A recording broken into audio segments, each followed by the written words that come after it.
कई वर्ष पुरानी बात है। एक खूबसूरत से शहर में मिडास नाम का राजा अपनी पत्नी और बेटी के साथ रहा करता था। राजा मिडास बहुत लालची था और उसके पास बहुत सारा सोना था। उसे अपने सोने से बहुत प्रेम था। उसे सोना इतना पसंद था कि अपनी बेटी का नाम भी उसने सोनपरी रख दिया था। अपने जीवन में राजा को सिर्फ दो ही चीजें सबसे प्रिय थी, एक सोना और दूसरी सोनपरी। वह अपना सारा सोना एक तहखाने में रखता था और हर रोज उसे गिनता था। उसकी इस आदत पर रानी कहा करती थी कि महाराज, आप ऐसे हर रोज अपना सोना गिनेंगे तो एक दिन यह सारा सोना गायब हो जाएगा। रानी की इस बात पर राजा मिडास बहुत नाराज होता था। वह कहता कि रानी, इस सोने का महत्व तुम नहीं समझोगी। दुनिया में सोने से ज्यादा खूबसूरत और कीमती कुछ नहीं है। हर रोज राजा अपना सोना गिनता और सोने के लिए उसका मोह बढ़ता ही जाता। साथ ही दिन ब दिन राजा और लालची होता जा रहा था। जहां एक तरफ राजा को सोने से इतना मोह था, वहीं राजकुमारी सोनपरी को सोने में कोई दिलचस्पी नहीं थी। दिन भर वह महल के बगीचों में खेला करती थी। उसे प्रकृति से बहुत प्रेम था। सोनपरी राजा से कहा करती थी, पिताजी, देखिए इस फूल को, यह कितना सुंदर है। इस पर राजा मिडास जवाब देता कि हाँ, सुंदर तो है, लेकिन अगर यह सोने का होता तो और ज्यादा सुंदर होता। सोने के लिए राजा मिडास की लालच इतनी बढ़ती जा रही थी कि वह दुनिया का सबसे अमीर व्यक्ति बनना चाहता था। धीरे धीरे उसकी यह चाहत कब पागलपन में बदल गई, किसी को पता ही नहीं चला। एक दिन राजा ने सबसे अमीर आदमी बनने के लिए भगवान से प्रार्थना करने के बारे में सोचा। उसने खाना पीना छोड़कर भगवान का ध्यान करना शुरू कर दिया। कई दिन बीत गए, लेकिन राजा मिडास ने अपना ध्यान भंग नहीं होने दिया।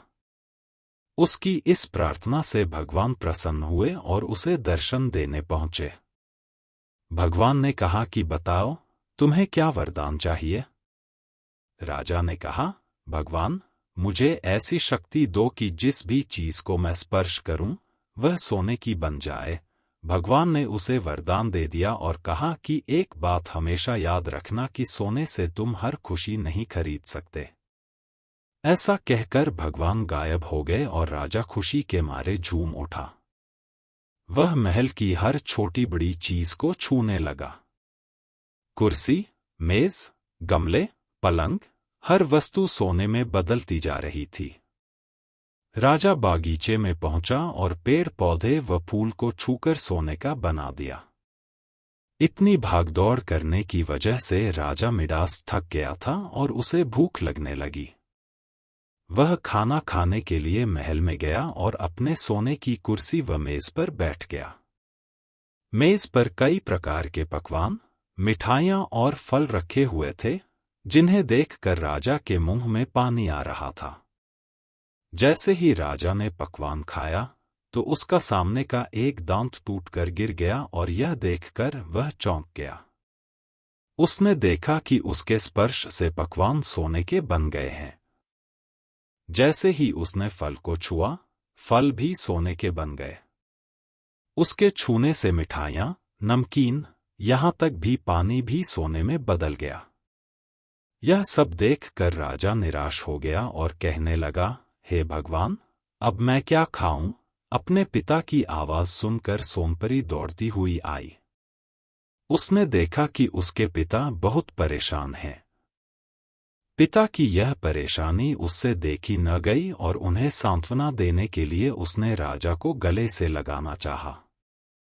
इससे पहले कि राजा कुछ कह पाता, राजकुमारी सोनपरी ने राजा को छू लिया और उसे छूते ही वह सोने की बुत बन गई।